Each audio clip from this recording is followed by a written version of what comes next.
ಮದುವೆ ಮಾಡ್ಕೊಂಡ್ಬಿಡೋಣ ಶ್ರೀಧರ್. ನಂದಿನಿ, ಅಯ್ಯೋ ಹುಚ್ಚೆ, ಯಾಕೆ ಇಷ್ಟೊಂದು ತಲೆ ಕಟ್ಸ್ಕೊತೀಯ? ನಾವಿಬ್ರು ಪ್ರೀತಿಸ್ತಾರ ವಿಷಯ ನಿಮ್ಮ ಅಣ್ಣಂಗೇನು ಇಡೀ ಜಗತ್ತಿಗೆ ಗೊತ್ತಾದ್ರು ನಮ್ಮನ್ನ ಯಾರು ಏನು ಮಾಡೋದಕ್ಕಾಗೋದಿಲ್ಲ. ನೀನು ಧೈರ್ಯವಾಗಿರು ಅಷ್ಟೇ. ಶ್ರೀಧರ್, ನಿನಗೆ ಗೊತ್ತಿಲ್ಲ ನಮ್ಮಣ್ಣ ಎಂತವನು ಅಂತ ನನಗೆ ಗೊತ್ತಿಲ್ಲ. ಅವನೊಬ್ಬ ಕ್ರೂರಿ.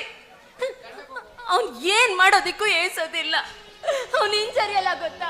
ಅವ್ನು ನಿಮ್ಗೆಲ್ಲ ಏನ್ ಮಾಡ್ತಾನೋ ಅಂತ ನಂಗೆ ಭಯ ಆಗ್ತಾ ಇದೆ. ನಂದಿನಿ, ಯಾರೆಷ್ಟೇ ಕ್ರೂರಿ ಆದ್ರು ನಮ್ಮ ಪ್ರೀತಿಗೆ ತಲೆ ಬಾಗ್ಲೇಬೇಕು.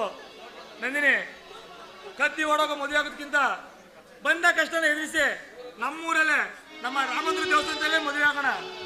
ಅದ್ಯಾಕೆ ಇಷ್ಟೊಂದು ತಲೆ ಕಟ್ಸ್ಕೊತೀಯ? ನನಗೆ ಎಂತ ಕಷ್ಟ ಬಂದ್ರು ಎಂತ ಸಮಯದಲ್ಲೂ ನಾನಿನ್ನ ಕೈ ಬಿಡಲ್ಲ. ದೇವರ ಗುಡಿಯ